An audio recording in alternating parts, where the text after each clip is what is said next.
supaya hari ini saya mau sampaikan tentang cinta. Saya hari ini mau beri judul aja, tema khotbah saya adalah When I Fall in Love, seperti lagu itu, When I Fall in Love. Hari ini siapa yang pernah jatuh cinta angkat tangan? Yang gak angkat tangan pura-pura. Gak ada satu orang pun yang dipakai Tuhan dengan cara yang sama. Setiap kalian punya panggilan. Dan setiap orang mau dipakai Tuhan maksimal. Maksimum itulah takaran yang sorga miliki buat kita semua. Jangan sampai mau di-courting, jangan sampai mau kompromi. Setan mau mencoba untuk, kalau gak bisa membinasakan, dia akan coba bunuh. Bunuh gak bisa, dia akan curi. Dia punya standar. Dia punya standar tertinggi, dia punya standar terendah. Minimal dia mau mencuri sesuatu dalam hidupmu, paling tidak kebahagiaan. Dan dia bisa lakukan itu jikalau kita kompromi soal kekudusan. Itu yang ada di benak setan. Itulah sebabnya, sekali lagi saya katakan, saya bernubuat dan saya sampaikan kepada kalian kerinduan Tuhan. Bahwa Tuhan rindu memakai kalian lebih daripada kalian rindu untuk dipakai olehnya. Tapi for now itu nanti ya. Segala talentamu akan berguna, percayalah. Gak semua jadi karir, tapi semua akan memuliakan Allah. Tapi kita semua akan dipakai Tuhan dengan cara yang dahsyat. For now, sementara waktu ini, untuk hari ini, cukup jaga kekudusan di masa muda. Bener loh. Mandat orang muda cuma satu, selain tanggung jawab dengan studi atau apapun yang menjadi pekerjaannya. Mandat orang muda cuma satu saja, satu doang. Apa itu? Jaga kekudusan. Dengan apa seorang muda mempertahankan kelakuannya bersih? Lihat itu kekudusan lagi. Lalu dikatakan di perjanjian baru, hai orang muda kamu kuat karena firman Tuhan ada padamu. Kamu mengalahkan si jahat. Lihat itu lagi, mengalahkan pencobaan dan godaan. Adalah baik bagi anak muda memikul kuk pada masa mudanya, alias bayar harga, nggak kompromi sini sana, maka akan ada masa depan bagi dia. Anak muda, kita-kita, tugasnya cuma satu, nggak usah bingung soal Tuhan nanti aku sukses nggak, aku jadi apa, siapa yang akan dengan aku nikah. Udah, itu serahkan ke tangan Tuhan. Tuhan tuh memberi yang terbaik. Tugasmu cuma jaga kekudusan. Itulah sebabnya kita perlu persiapan, khususnya ketika jatuh cinta. When I fall in love, then I might change when I do. Bahayanya di situ anak-anak muda. Jatuh bangun orang muda itu bukan di gereja, bukan di ministry atau pelayanan, bukan di studi atau karirnya. Jatuh bangunnya orang muda itu selalu soal cinta. Itulah sebabnya di area ini atau area abu-abu ini kita harus siap diri. Kalau kita bisa menang di sini, kita bisa menang di mana saja. Ya, buka Alkitab, ambil catatan, boleh pakai smartphone-nya tapi bukan untuk Instagraman. Pastikan kalian mencatat khotbah ini, nanti akan ada poin-poin yang kalian bisa bawa pulang ke rumah untuk selalu jadi referensi sampai selamanya. 1 Tesalonika pasal 4, buka dulu di Alkitab. Saya akan bagi jadi tiga babak khotbah ini. Yang pertama, saya akan briefly touch on the subject of marriage. Saya akan secara singkat, padat, menjelaskan tentang pernikahan. Karena itu, babak 1 adalah pernikahan kudus, tulis itu. Babak 2, nanti saya akan bicara tentang pacaran kudus. Nah ini yang agak lama, karena ini usia pacaran, usia kalian. Yang ketiga, yang terakhir, last but not least, yang terakhir namun bukan yang terkecil, saya akan menyinggung soal pergaulan kudus. Jadi tiga babak sebagai berikut, pernikahan kudus, lalu setelah pernikahan kudus, pacaran kudus, dan pergaulan kudus. Kita sekarang lihat dulu, 1 Tesalonika pasal 4 ayat 3 sampai ayat 9. Saya bacakan ayat 3 sampai ayat 5 dulu. Pernikahan kudus babak 1.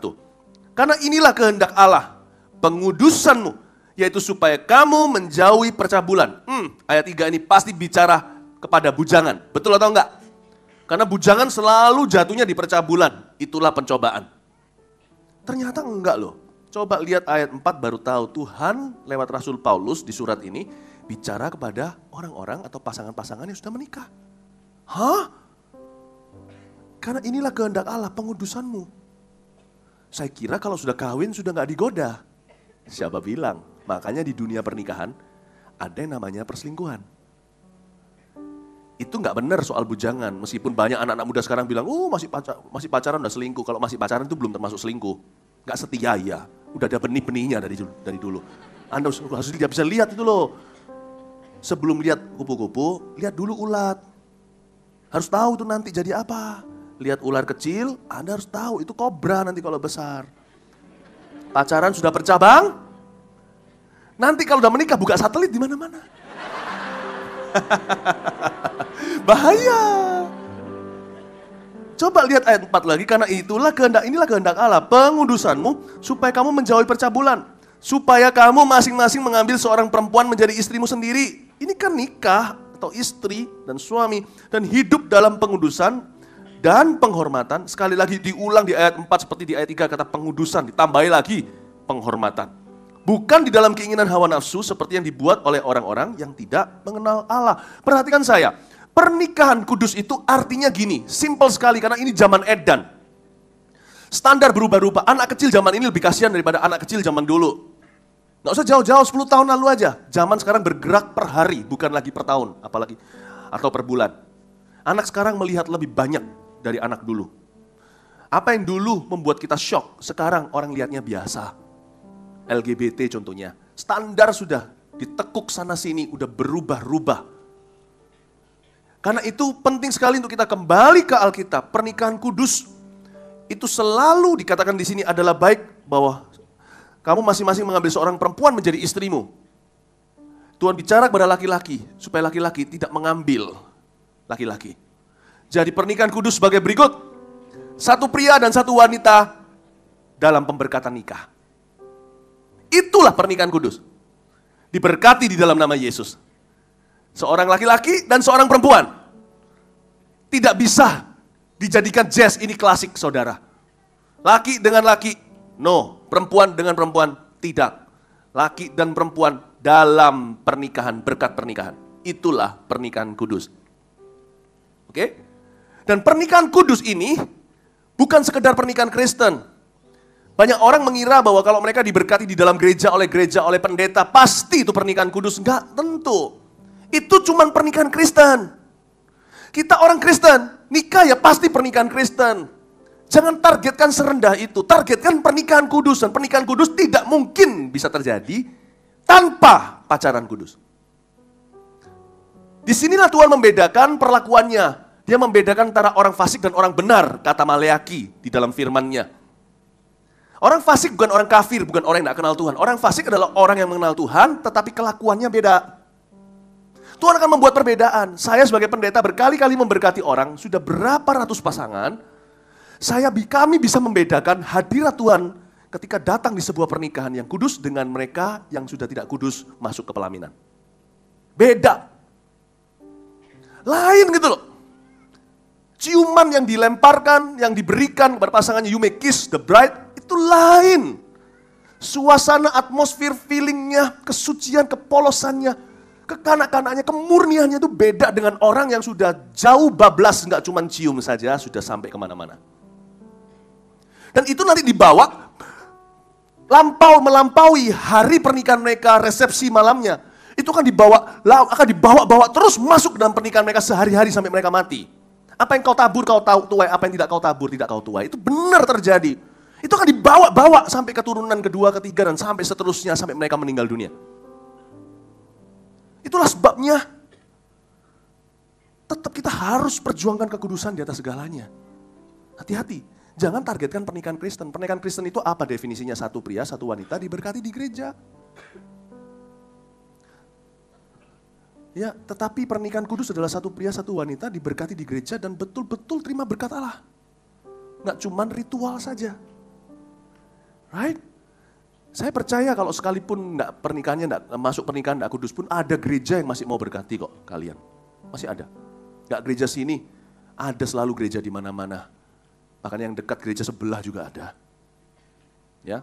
Jadi dari sini kita tahu bahwa pernikahan itu bisa direkayasa, tapi kekudusan tidak bisa. Allah tidak membiarkan dirinya dipermainkan. Apa yang ditabur orang itu dituainya. Apa yang tidak ditabur tidak dituainya.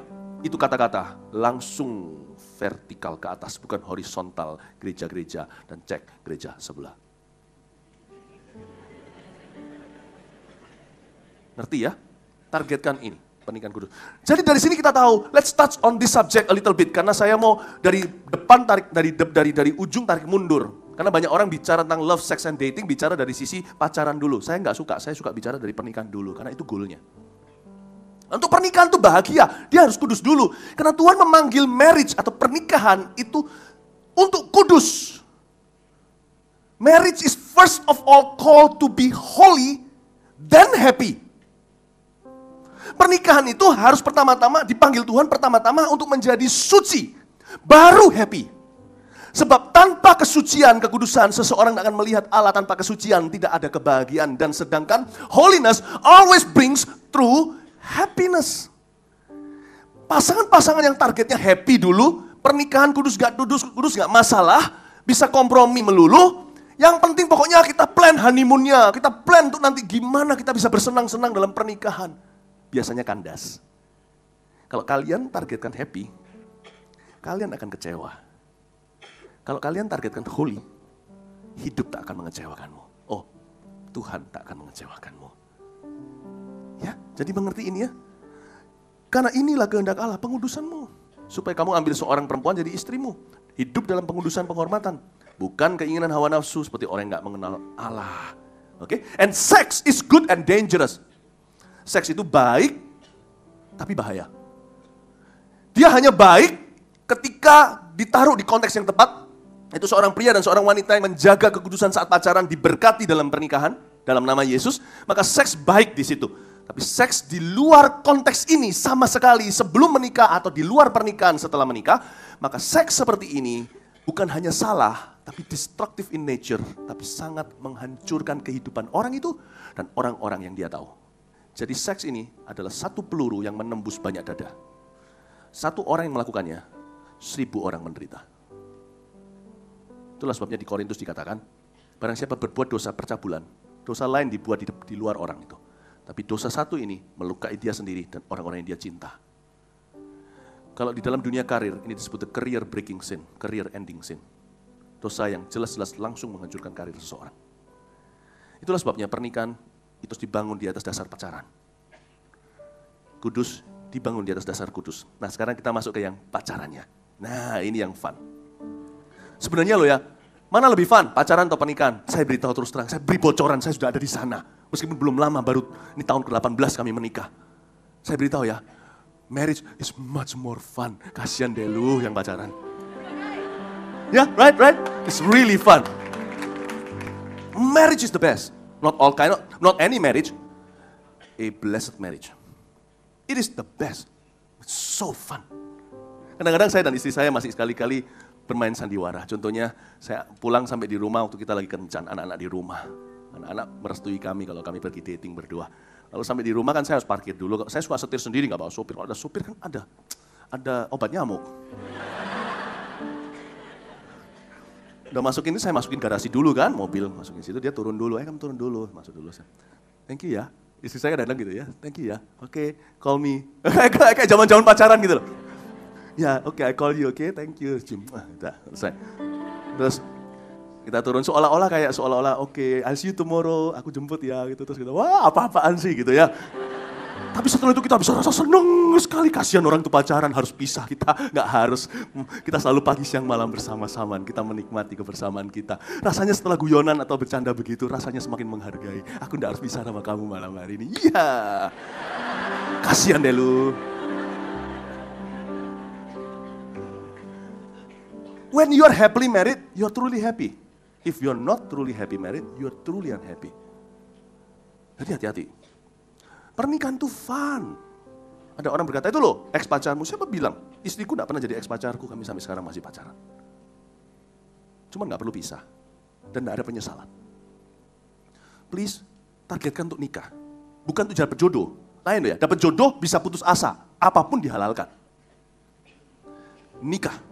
Jodohnya dari Tuhan. Untuk nikah yang kau persiapkan bukan jodohmu, dirimu. Paling tidak kalau Anda siap, maka 50% kebahagiaan sudah garansi di tangan. Anda sudah dewasa. Percayalah sisanya, Tuhan yang buat orang itu. Kalau engkau Adam, Hawa sudah sedang dibikin oleh dia. Nanti diberikan kepadamu. Atau kalau Hawa, percayalah Adammu sedang di pabriknya, dipersiapkan jadi pemimpin jiwamu nanti. Paling tidak 50%mu jadi. Dewasa dulu. Untuk persiapan nikah yang kau persiapkan bukan pasanganmu, dirimu. Kudus itu satu aja game plan-nya. Cuman satu doang. Gak usah, bukan aku masih kontrak, punya rumah sendiri, punya mobil sendiri, mau punya segalanya baru kawin. Nanti kawinnya waktu setelah Tuhan datang. Nggak ada namanya titik sempurna untuk kita baru punya jodoh, nggak ada jodoh sempurna juga nggak ada. Yang ada itu engkau, kita mempersiapkan diri. Nggak ada. Ya, saya mau beritahu ini. Kita yang mempersiapkan diri, dan kudus itu satu-satunya game plan-nya.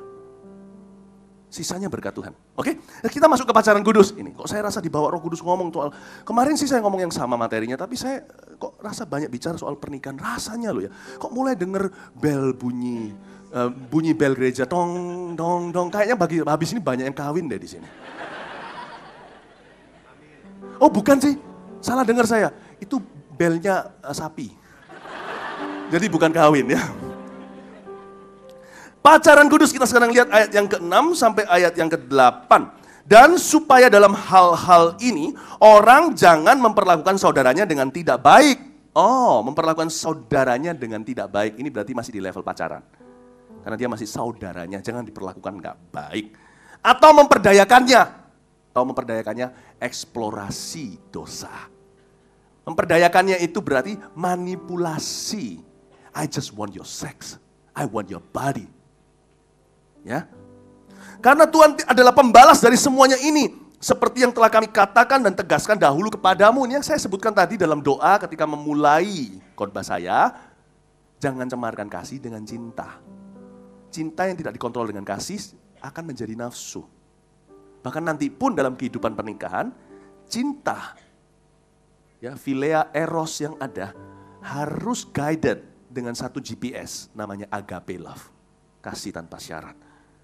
Ayat 7.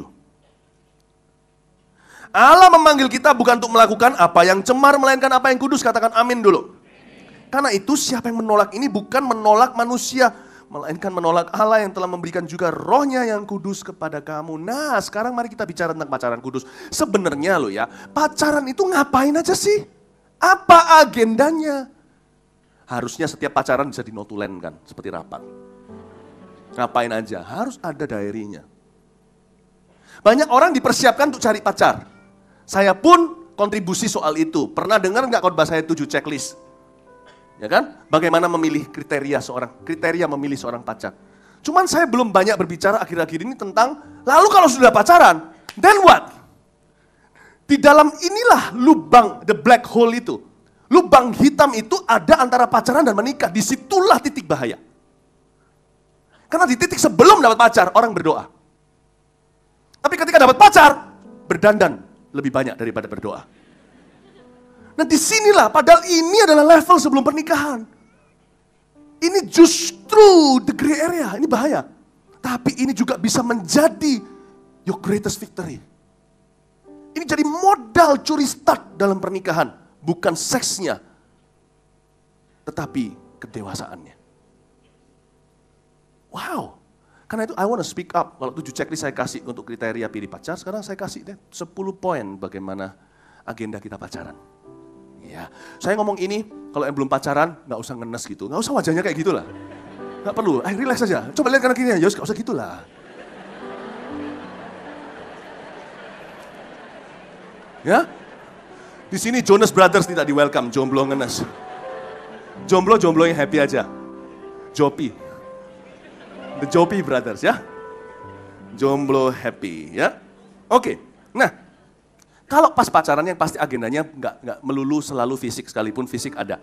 Jadi normal-normal saja kalau kita lagi pacaran, kepingin ekspresikan cinta kasih kita secara fisik kepada pacar kita.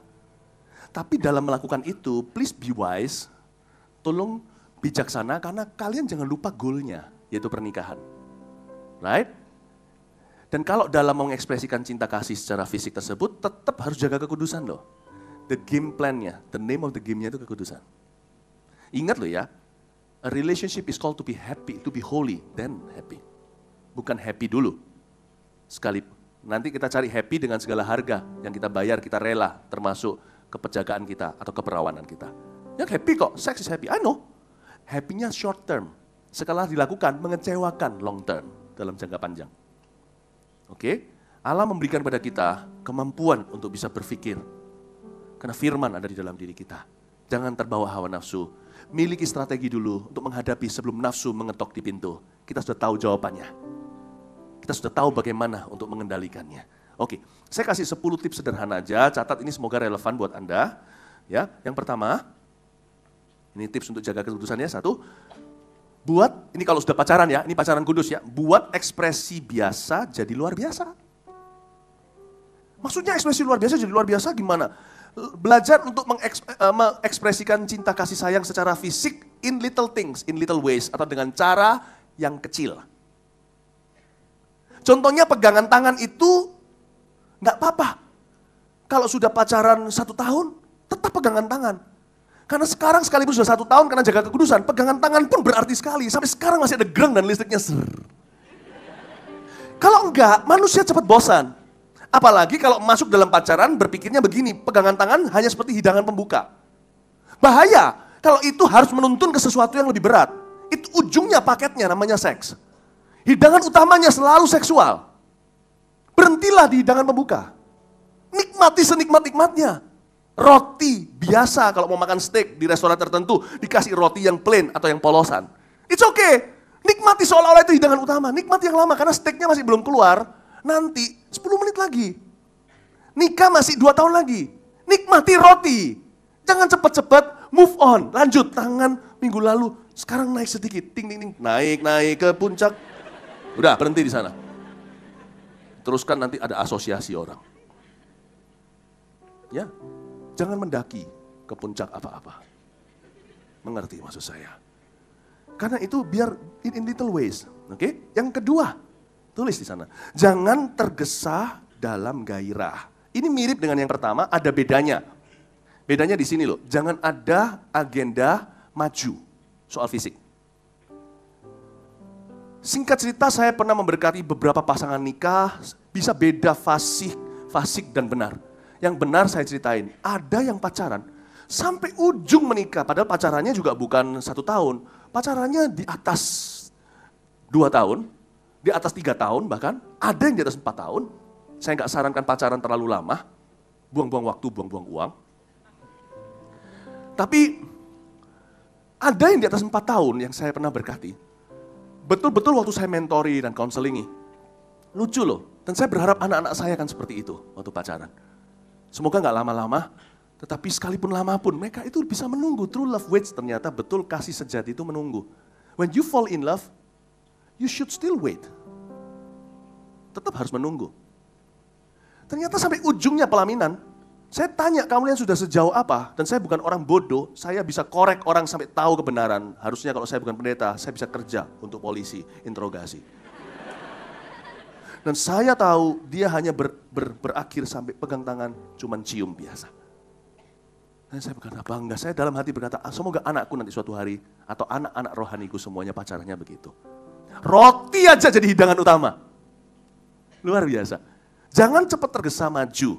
Oke? Karena itu saya sarankan, avoid lip kissing. Ya, untuk ciuman di mulut, apalagi French kissing, udah yang nggak tahu ya nggak usah tanya, ya kan? Kalian orang Indonesia, kalian bukan orang Prancis. Indonesian kissing aja.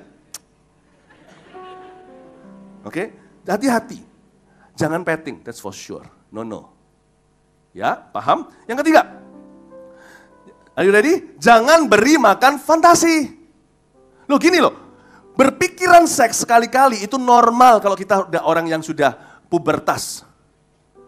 Normal kalau sedang melalui pubertas, bahkan anak usia seusia awal-awal belasan juga sudah bisa memikirkan tentang seks. Normal. Nggak dosa kalau cuma lewat otak kiri keluar otak kanan. Tetapi kalau kita nggak bijaksana menjaga hati, burung terbang di atas kita tuh biasa, kita nggak bisa. Yang penting jangan digandoli burungnya. Burung lewat, udah biar lewat. Tapi kalau sampai burung bisa bersarang di atas kepala kita, itu kita izinkan. Jangan terus melulu merenungkan, wong nggak direnungkan aja sekali-kali datang. Tapi bisa dikontrol kok. Seks itu, pikiran seks bisa dikontrol. Nggak percaya? Sekali lagi, saya sudah pernah kasih ilustrasi ini, saya kasih sekali lagi. Kamu maju sini. Cepat. Sini. Lihat situ. Pikir seks. Susah kan? Kenapa susah? Ada Philip di sebelah kan? Kenapa susah? Semua orang melihatmu kan, live streaming. Katakan shalom. Seluruh Indonesia dan dunia ini. Berarti pikiran seks kalau gugup juga bisa pergi. Paling bahaya waktu melamun, waktu sendirian. Karena itu isilah dengan aktivitas yang berguna. Terima kasih untuk tidak memikirkan seks tadi. Ngerti ya? Jadi jangan beri makan fantasi. Karena itu juga harus hati-hati memilih entertainment atau hiburan. Terlalu lihat soap opera atau sinetron Indonesia atau luar negeri yang membuatmu terbuai-buai. Kalau perempuan biasanya romans, kalau laki itu biasanya cewek. Laki itu lebih ke mata, lihat ke tubuh, lihat ke wajah. Kalau perempuan lebih ke feeling, perasaan. Di mana terbuai ini itu akan membuatmu justru rugi dalam menjaga kekudusan jadi lebih susah. Karena itu kalau goblin membuatmu lebih jadi goblik.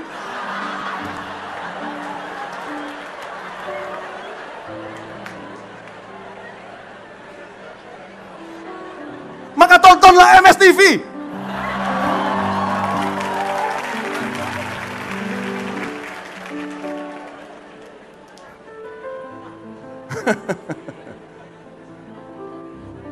Oke? Jangan beri makan fantasi. Sebab enggak dikasih makan pun datang kok.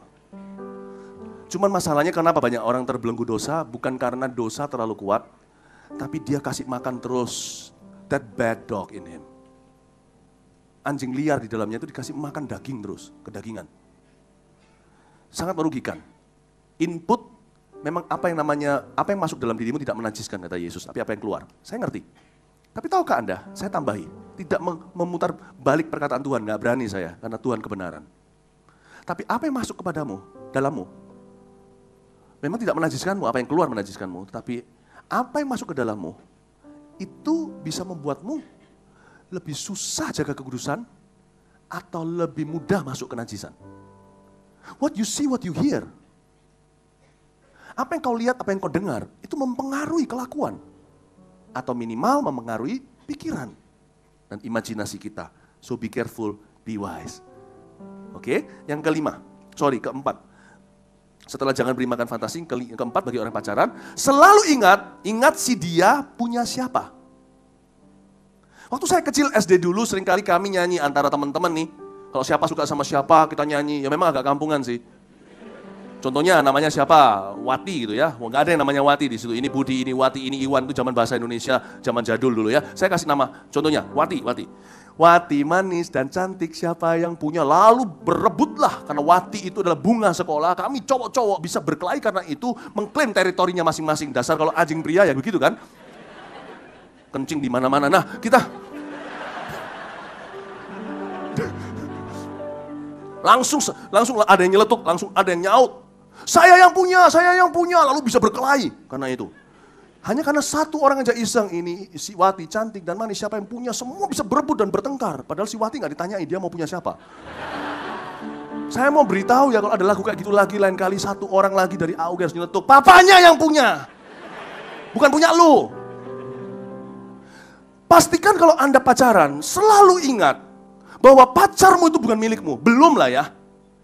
Karena dia belum berkata I do, dan Anda belum berkata saya bersedia, dan itu belum dibawa ke hadirat Allah. Papa mama ada di sana, jika papa mamanya lengkap, Anda ada di sana, antarkan dengan restu orang tua, belum. Jadi Anda harus tahu, purpose in your heart, pastikan, tegaskan dalam hatimu setiap kali pacaran, ingatkan bahwa dia adalah putra atau putrinya Tuhan Yesus, dan milik papa mamanya, not yours, not yet. Karena itu jangan apa-apakan, jangan perlakukan dia dengan tidak wajar, kata Alkitab, dan memanipulasinya, dan memperdayakannya. Don't do that. Her body is not yours. His body is not yours. Ingat siapa yang punya. Yang kelima, buat perjanjian dengan Tuhan, tulis. Dan perbaharui setiap hari. Penting sekali kita sudah punya plan dulu. Aku mau pacaran sekali untuk menikah. Katakanlah, contohnya itu prinsip yang menjadi DNA-nya AUG sebenarnya. DNA-nya zaman sebelum AUG namanya masih remasa. Itu DNA kita. Itu DNA-nya Gereja Mawar Sharon. DNA apostolik profetik kita. Pacaran sekali hanya untuk menikah, tapi saya tahu banyak orang sudah nggak idealnya. Banyak sudah berapa orang udah pacaran ketiga kali, keempat kali, saya tahu. Tapi yang pasti kali ini yang terakhir kali, oke? Oke? Kalau enggak saya ganti nama Anda jadi goblik. Ya, ini yang terakhir kali. Buat perjanjian dengan Tuhan. Aku tidak mau jatuh. Aku pacaran ini, aku mau pastikan dia dan aku Kita bersama-sama jadi lebih indah di mata Tuhan karena pacaran kita. Pacaran kita harus jadi berkat buat Tuhan Yesus. Banyak orang pacaran kan mengatasnamakan. Tuhan Yesus, dari jodohnya dari Tuhan. Ini dari Tuhan. Sudah pasti dapat dari Tuhan, dapat dari Tuhan. Udahlah, jangan ke atas ke bawah, itu biasa klaim-klaim. Yang penting kan buah. Mau tahu pohon dari mana? Jangan dari tangkainya. Jangan bahkan dari rumput, dari daunnya. Lihat udah dari buahnya. Saya lebih suka dari bawah ke atas. Saya tidak peduli Tuhan ngomong apa. Tapi sekarang saya peduli pacaranmu berkati Tuhan atau tidak. Pacaranmu itu mengembalikan kasih Tuhan atau enggak? Atau justru mencemari dan melukai dia setelah kasih yang dia beri. Itu yang penting. Oke? Buat perjanjian dengan Tuhan. Dan perbarui setiap hari karena manusia itu maha pelupa. Satu-satunya maha bagi kita adalah pelupa. Kalau kita itu bisa aja ideal, orang itu bisa gini, wah menggebu-gebu, aku mau kudus. Tapi kalau dia tidak berjalan sehari-hari, pikul salibnya ikut Yesus dan perbaharui, dia cenderung lupa ketika jatuh cinta apalagi. Yang keenam, undang hadirat Tuhan sebelum kencan. Hah? Iya loh, kebaktian aja 15 menit sebelumnya kita menyembah. Jadikan pacaran itu bukan berarti kalau pacaran itu selalu baca Alkitab. Selalu memuji dan menyembah Tuhan. Enggak. Pacaran bisa melakukan hal-hal yang fun yang bersih maksudnya. Tetapi pacaran itu kalau dianggap sebagai sebuah ibadah, maka Anda akan mempersiapkannya. Oke? Contohnya, orang mau pacaran aja, mereka mempersiapkan diri kok. Cowok, cewek sama aja. Cewek berapa jam di depan kaca? Berapa jam coba? Kenapa kita tidak menggunakan waktu juga untuk mempersiapkan diri sebelum kencan nanti? Nggak usah 2 jam, nggak usah selama di depan, nggak usah selama dandan. Tapi Anda bisa mempersiapkan diri. Undang hadirat Tuhan. Buat kesepakatan antara Anda dan si dia. Untuk kita sebelum pacaran, kamu mesti saat teduh, aku saat teduh. Apakah ini kuno? Apakah saran ini terlalu terlalu rohani? Enggak. We can never be too careful nowadays. Hari-hari ini kita enggak bisa terlalu hati-hati. Buktinya harta duniawi aja kita jaga kok. Taruh di bank, kita jaga dengan sungguh-sungguh. Ya kan, tas pun sekarang ada, kalau mau pergi ke Eropa banyak jambretnya, ada tas yang anti silet karena dibuat dari kertas metal, di dalamnya ada lapisannya, gimana caranya, kuncinya, apa segalanya. Orang jaga money, kok nggak jaga kekudusan? Money hilang bisa dicari kalau berkat Tuhan tiba. Kekudusan hilang, semua berkatmu pun dengan menangis, hai Esau, kau nggak akan dapatkan kembali. Jaga. Waktu yang kau pakai untuk dandan, sisihkan waktu untuk berdoa pada Tuhan. Tuhan tolong bimbingkan, ada ayatnya. Serahkan lakumu pada Tuhan, maka diberkatilah langkahmu. Cowok juga sama. Wah, cowok udah mau pacaran, kalau cewek kan ganti baju ini gak cukup. Ini pakai ini, aduh aku kelihatan gemuk. Bukan lagi, aduh tanganku kok gede. Bukan lagi, tangannya ditutup sekarang ini agak naik sedikit, kakiku kelihatan gede. Bukan. Ternyata dia ngaca di depan kaca pembesar. Cowok, saya perhatikan cewek itu matanya ada kaca pembesarnya semua. Dia selalu merasa dirinya gemuk. Padahal enggak kok. Gak percaya, tanya cowok, aku gemuk enggak? Enggak, semuanya pasti gitu. Cowok pinter bohong.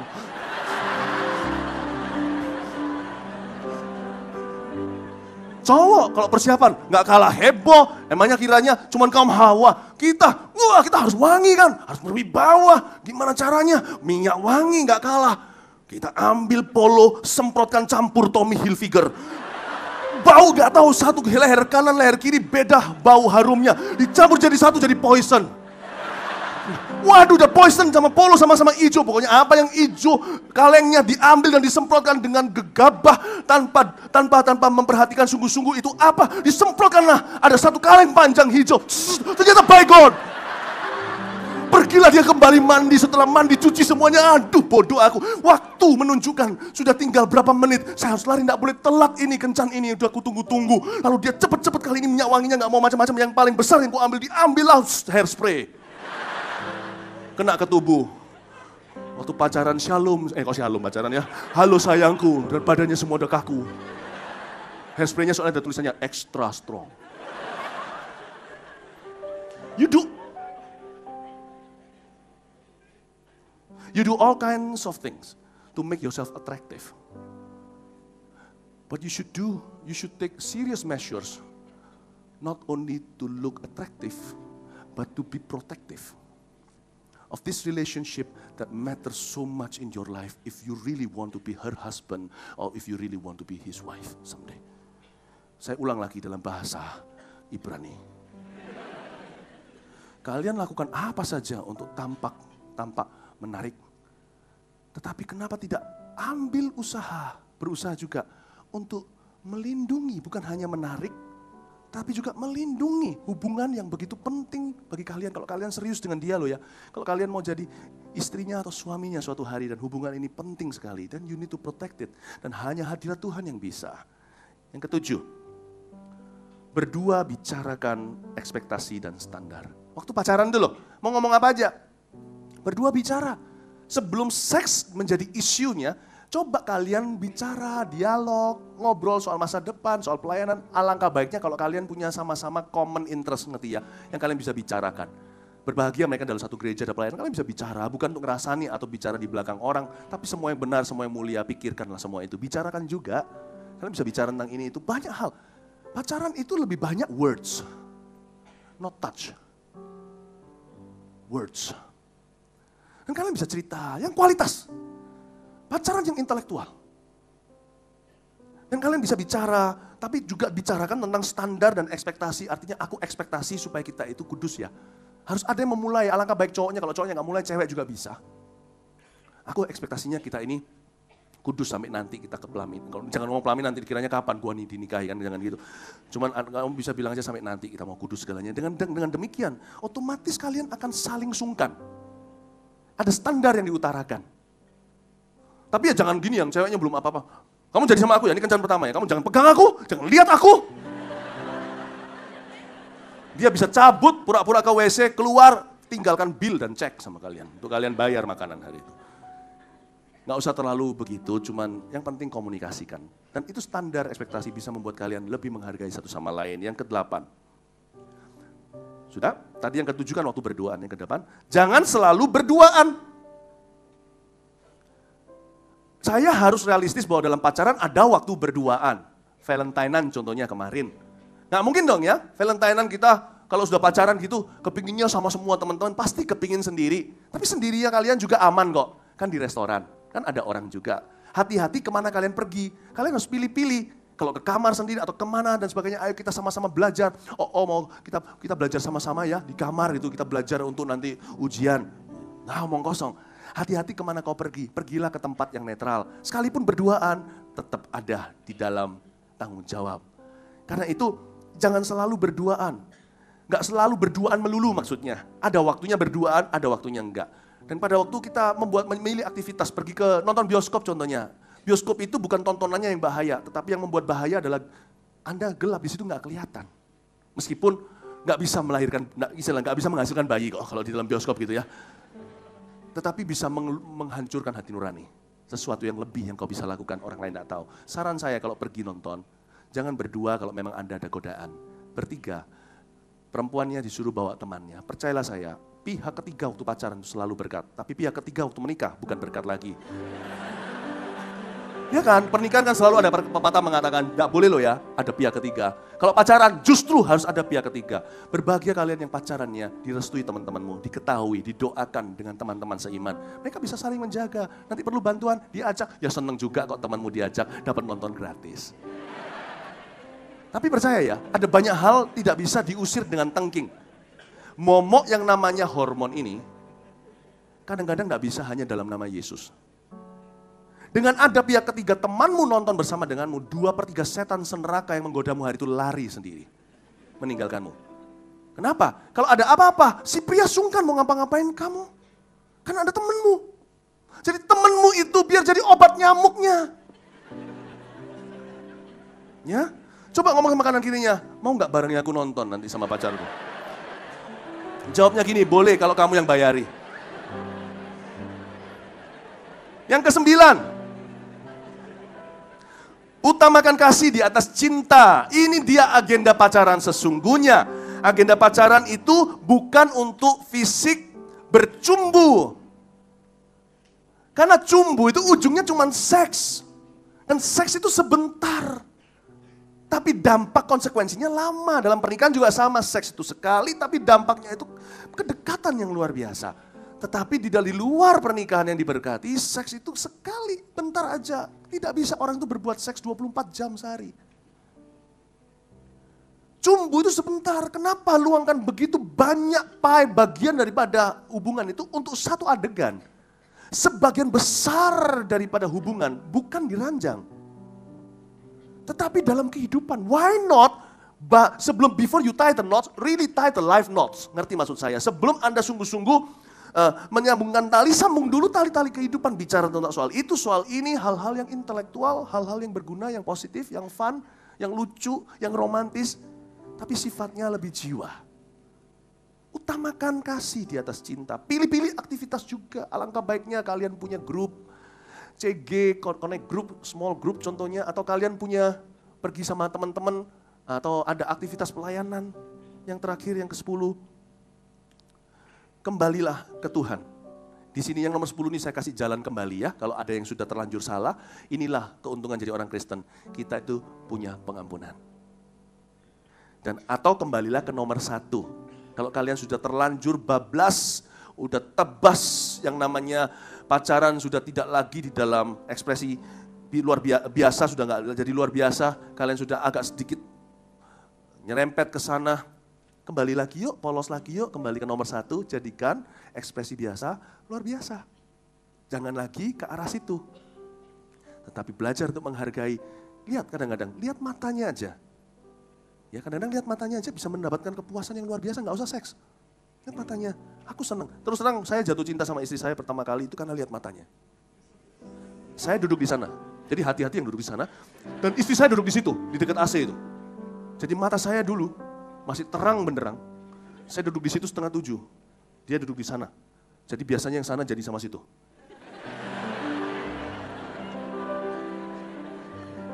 I like her eyes. Her eyes sparkle. Waktu saya lihat itu, matanya itu seperti penuh kehidupan, seperti bersinar gitu. Saya lihat seperti mata yang menggoda. Goda yang baik maksudnya. Kayak, oh saya tidak bisa jelaskan. Tapi go back to that. Kembali lagi simple. Bisa kan? Oke. Nah, saya mau beritahu sama kalian satu lagi. Oke, kita baca dulu yang ke-9 aja ya. Ini yang bagian yang pergaulan kudus. Nah, pernikahan kudus fondasinya adalah pacaran kudus. Pacaran kudus fondasinya apa? Pergaulan kudus. Kalau pergaulannya nggak kudus, pacarannya pasti nggak kudus.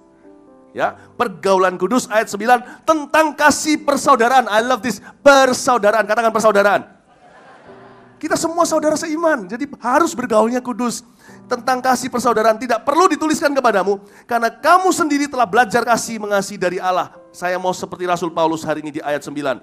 Tidak perlu saya mengajarkan, mengkhotbahkan kepadamu, seperti Rasul Paulus tidak perlu menuliskan kepada mereka.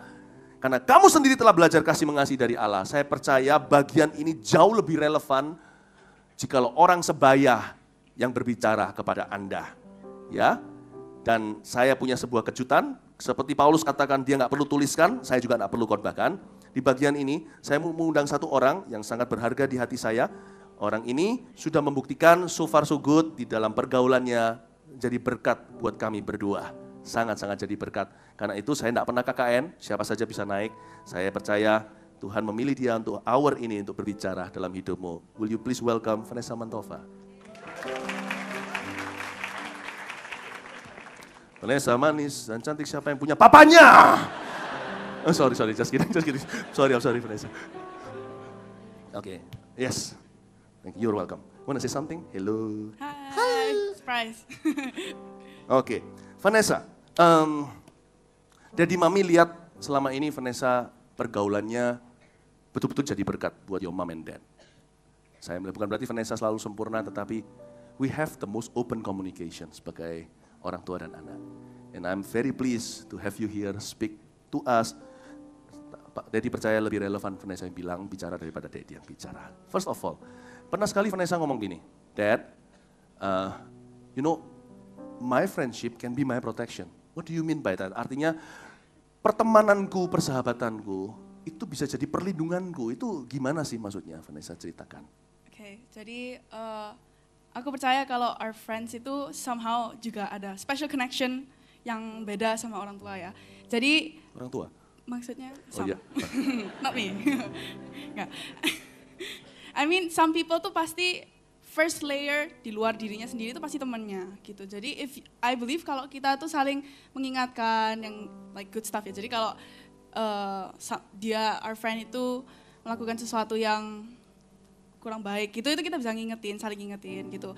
And I have a squad gitu, jadi sekelompok teman gitu, I call it a squad. One of our culture itu untuk becoming open to each other. Jadi kita tuh selalu, when we're together, we're like, it's time to be open to each other. Jadi kita tuh kayak asik gitu loh. So it's really fun to actually become open to each other. And then saling mengingatkan, saling memberi tips, kayak gitu. Yeah. And this friendship is your protection tuh jadi artinya teman-temannya Vanessa yang sudah dibangun di jalin hubungan ini ternyata bisa juga saling melindungi kan? Supaya kalian tidak masuk terjerumus ke dalam pergaulan yang salah dan sebagainya. Masa dari awal sudah begitu, semuanya sudah kudus-kudus lah semuanya. Jadi punya teman berapa? Total your squad atau your gang itu berapa orang total? I think it's 10 people. 10 people, right? 10 people. Ya, kita kira 10 orang dan itu dari CG katanya, ya betul ya? Dari anak-anak CG, anak-anak CG. Connect Group. Jadi, CG luar biasa. Nah, ternyata bukan cuma di ternyata bukan cuma CG itu acara seminggu sekali, tapi ternyata juga jadi pergaulan ya kan.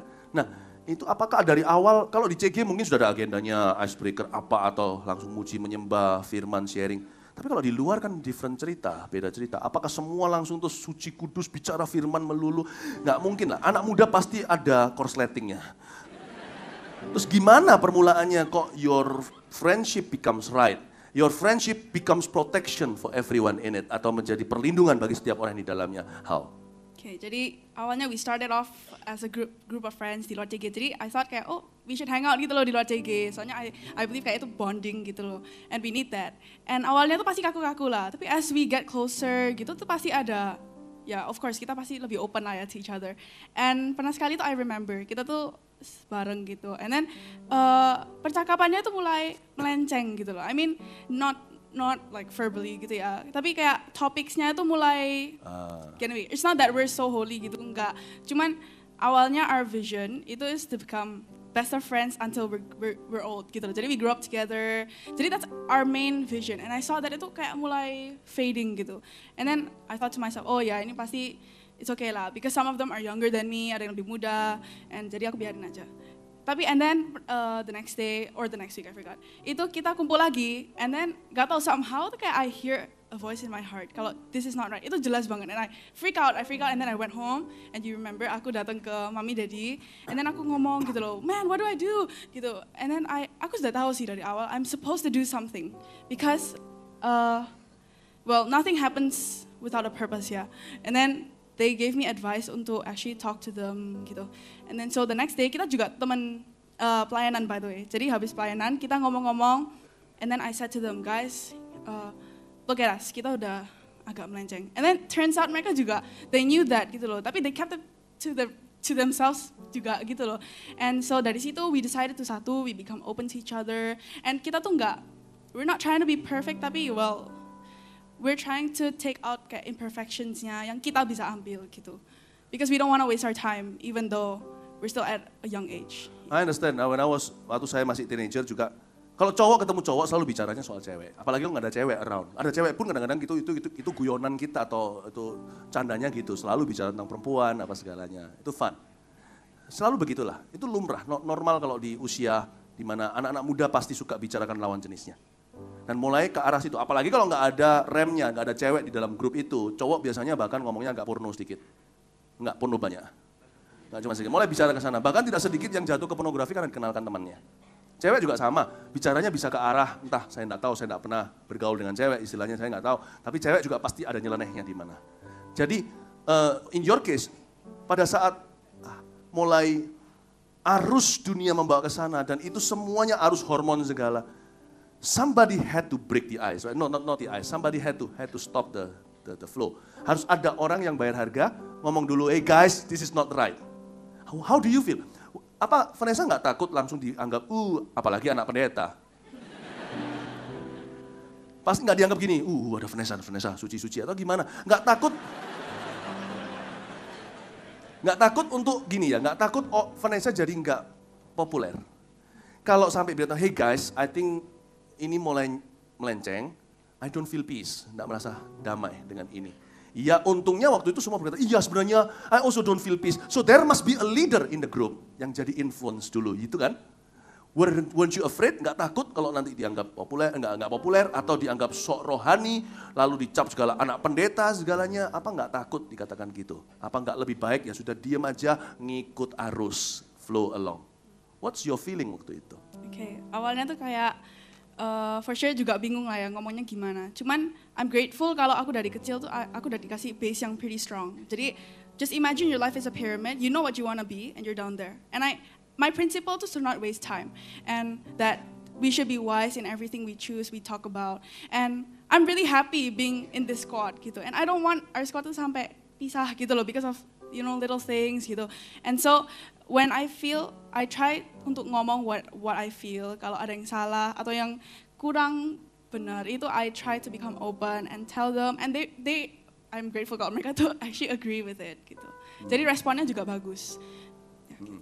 Jadi dibutuhkan keberanian memang ya untuk bisa beritahu, guys, this is wrong. And untuk kita semuanya dicap Kristen itu aja susah, apalagi anak pendeta, dicap anak pendeta lebih susah lagi. Tapi saya selalu ingatkan, mamanya juga selalu ingatkan, kamu lakukan ini atau tidak begitu, bukan karena kamu anak pendeta, tapi karena kamu anak Tuhan. That's different. Kita anak Tuhan bukan? Siapa di sini anak Tuhan? Kita yang harus membawa pengaruh.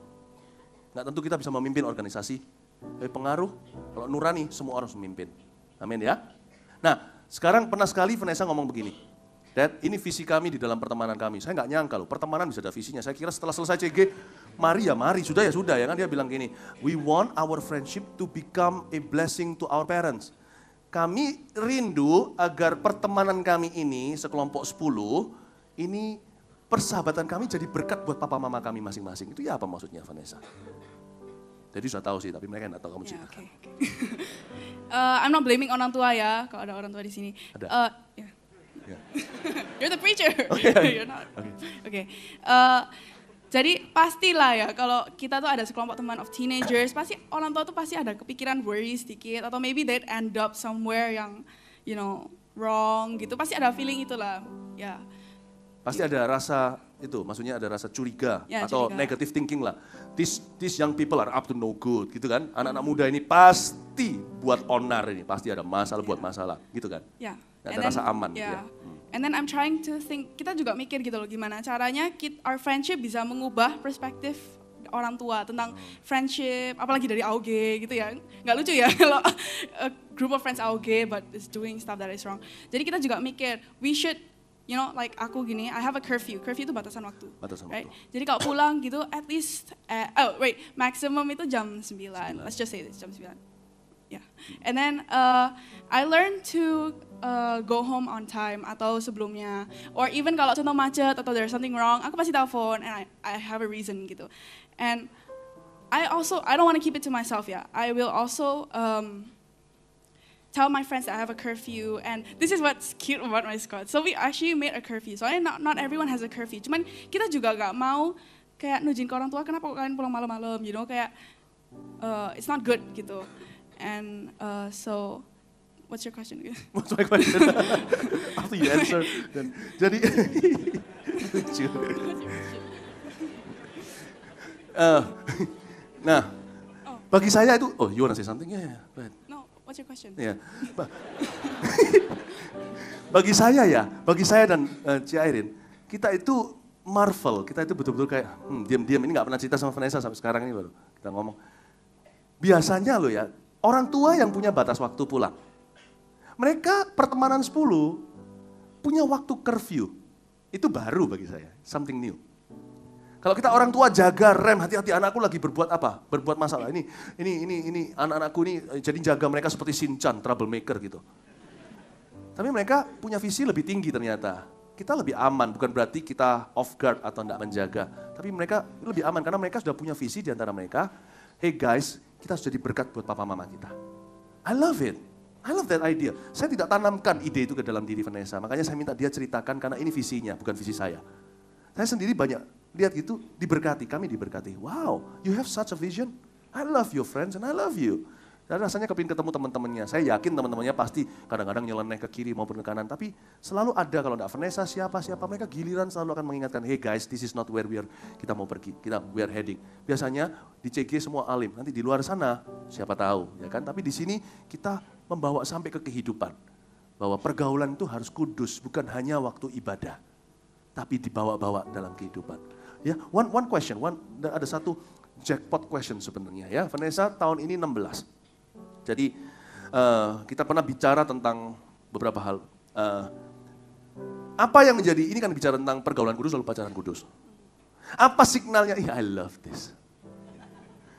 Saya sudah tahu jawabannya soalnya. Really? Iya. Apa signalnya Vanessa suatu hari bahwa sudah waktunya untuk pacaran? Okay. Karena di sini juga ada masih banyak yang Jonas dan Joby sebenarnya. Joby Happy. Apa signalnya Vanessa? Kalau yes dad, ini maksudnya ini waktunya untuk pacaran dan kamu pasti akan menemukan. First of all, I believe in marriage. Yeah, I believe kalau there is such thing as happily ever after. I believe in that. And